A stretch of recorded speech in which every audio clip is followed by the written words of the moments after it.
guys that you've been able to put together out there? Obviously, you've gotten a ton of turns now with guys that maybe you wouldn't expect during league play to get a lot of reps. Tell me a little bit about those combinations and what you think has worked well so far.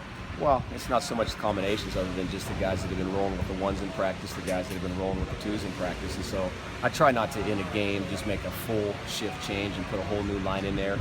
You know, really regardless of what the situation is, so kind of roll a few guys in. I think Mike Knife's been one of the first guys to go in for us. Andrew Kirkland's been one of the first guys to go in for us. All that being said, you know, Jesse Sosby has played quite a bit. You know, Nick's been playing with the one, some Nick Harris has. You know, he and Shane have been rotating a lot. So, you know, we've had a chance to get 10, 12 guys in the game.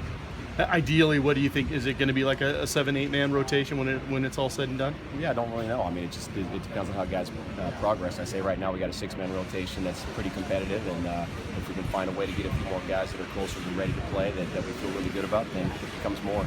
And obviously, Nick Harris is a huge surprise in terms of coming in really, really early and making a big mark. What has it been about his play this fall that's really excited you?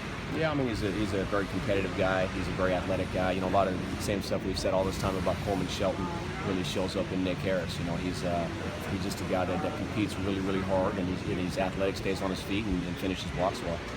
And Coleman, through 3 games, are you pleased with how he's made the transition to center? Yeah, I mean, to me, I feel like I can't even remember him not being our center. You know, just he feels like he's so comfortable in there. You know, huge advantage for him that he's played every other position, so he sees the whole picture pretty well, and I feel like he's really comfortable in there right now. On paper, Arizona looks like a lighter defensive line. What can you expect those guys to do to you, or do you know because they have the new defensive coordinator, a new scheme? Yeah, you never really know. I mean, you know, they've played 3 games, so we've got some ideas what some of their base packages are, but, you know, it's always something different week to week. I think those guys are really, really quick and athletic up front. I think they try and take advantage of the fact that, you know, they're not playing with 320-pound guys. I mean, their body types versus what our D-line's body types are is very different, and so I think they want to take advantage of the fact that those guys are quicker guys. They do a good job moving them, slanting them, you know, making the offensive line really do a great job of moving their feet. Do they look different than the sort of things Marcel was doing at Boise last year?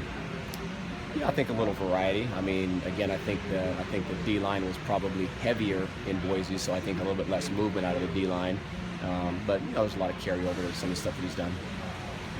Does that game you guys played there last year help you at all in terms of preparation, the game against Boise State?